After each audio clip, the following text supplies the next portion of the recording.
Le je te fuis, tu me poursuis, c'est pas de la passion. C'est une relation dysfonctionnelle et de l'immaturité émotionnelle. Avec ma copine, on ne joue pas. Il n'y a pas de fuite, de chantage, de stratégie, pas de faux détachement. On est disponible, clairement, consciemment. On ne prétend pas être occupé pour créer du manque artificiel. On ne fait pas semblant de ne pas répondre. Ce genre de dynamique détruit la confiance, pas l'attirance. On ne devine pas ce que l'autre pense. On dit exactement ce qu'on veut, quand on le veut. La clarté est une preuve de maturité, pas de faiblesse. Si une relation repose sur le jeu du « je te chasse, tu me fuis », ce n'est pas du mystère.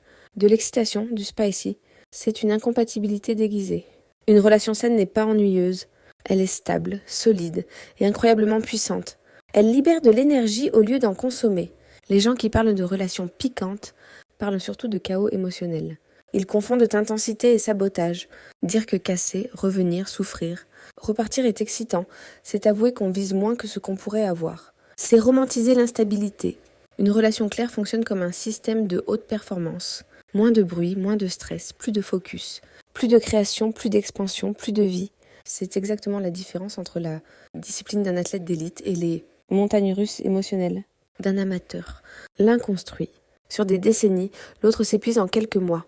Je préfère une relation calme et profonde qui me permet de bâtir des empires, une famille, de devenir plus dans tous les domaines de ma vie, plutôt qu'un feu de paille qui consume tout. La vraie passion tient dans la durée. Elle se prouve par la loyauté, la présence, la constance. Pas par des drames recyclés. Se féliciter d'une relation chaotique, c'est accepter la médiocrité émotionnelle. Nous avons choisi la clarté, la stabilité, la cohérence et la puissance à deux.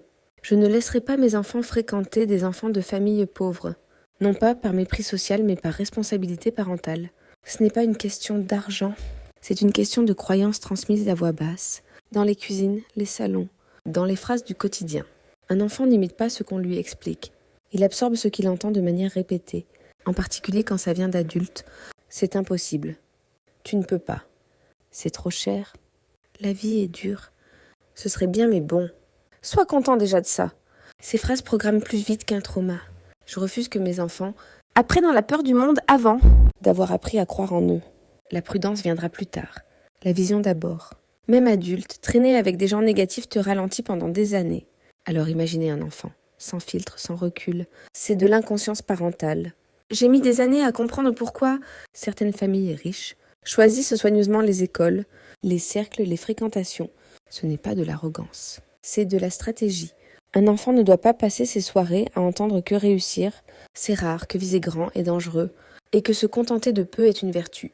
Je n'ai pas envie de passer mon temps à déconstruire ce que d'autres adultes ont injecté dans le subconscient de mon enfant par leur propre peur non résolue. Mon rôle n'est pas seulement de nourrir et protéger physiquement. Mon rôle est de protéger le système de croyance avant qu'il se fiche pour ces 30 prochaines années. Je veux que mes enfants grandissent dans un environnement où l'ambition est normale, où l'abondance n'est pas suspecte, où le courage est valorisé. Ce n'est pas une guerre des classes, c'est une guerre des récits intérieurs. Et un enfant n'a pas encore les armes pour se défendre seul. Les familles qui réussissent sur plusieurs générations ne protègent pas seulement leur patrimoine. Elles protègent une vision du monde. L'environnement façonne l'identité en grande partie. L'identité façonne le destin. Faire semblant de ne pas le savoir est une forme de lâcheté. Ce choix n'est ni cruel ni élitiste. C'est un acte d'amour à long terme. Et non, ça ne veut pas dire qu'il n'aura jamais d'amis qui appartiennent à différentes classes sociales, plus vieux. Je parle des premières années de vie pendant lesquelles il est incapable de se défendre.